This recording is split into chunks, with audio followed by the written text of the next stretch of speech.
Assalamualaikum warahmatullahi wabarakatuh. Saya Devi Nur Fadilah. Pada video ini saya akan menjelaskan tentang strategi dividen dan pertumbuhan. Simulasi kebijakan laba untuk menjaga keseimbangan antara kepentingan pemegang saham dan ekspansi bisnis.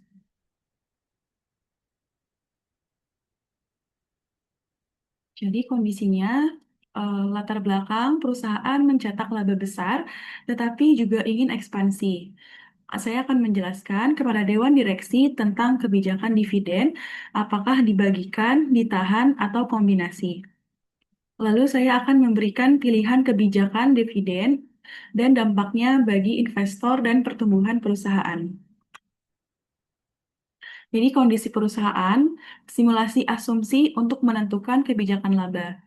Laba bersih senilai 10 miliar rupiah, kebutuhan ekspansi 6 miliar, saham beredar 10 juta lembar. Dilema manajemen, bagaimana laba digunakan agar perusahaan tetap utuh, sementara pemegang saham tetap memperoleh manfaat. Terdapat 3 alternatif kebijakan dividen. Itu yang pertama, semua dibagikan. Investor menerima dividen besar, kepuasan investor meningkat, dana internal untuk ekspansi berkurang, serta berpotensi membutuhkan utang baru. Untuk alternatif semua ditahan, dana internal maksimal, dana internal untuk ekspansi maksimal, tidak ada tambahan beban bunga, investor tidak menerima dividen, dan risiko kekecewaan investor lebih tinggi. Untuk alternatif kombinasi, sebagian laba dibagikan, sebagian laba ditahan, kepentingan investor tetap diperhatikan, dan ekspansi tetap dapat dibiayai. Untuk simulasi kebijakan kombinasi, dari laba senilai 10 miliar dialokasikan secara seimbang. Nilai dividen 4 miliar, itu 40% dari laba bersih, memberikan imbal hasil kepada pemegang saham. Laba ditahan senilai 6 miliar, itu 60% dari laba bersih digunakan untuk mendukung kebutuhan ekspansi. Total laba 10 miliar. Mengapa kombinasi? Untuk memegang saham, tetap memperoleh dividen, ada kepastian imbal hasil, kepercayaan investor lebih terjaga. Untuk perusahaan, memiliki dana ekspansi, mengurangi ketergantungan pada utang, dan berpeluang meningkatkan laba di masa depan. Keseimbangan sama dengan dividen dan dividen plus pertumbuhan.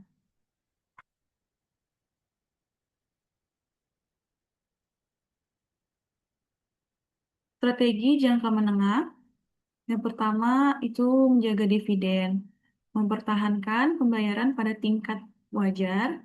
Yang kedua, prioritaskan ekspansi, gunakan laba ditahan pada proyek berprospek. Yang ketiga, evaluasi berkala, sesuaikan dividen dengan kondisi keuangan.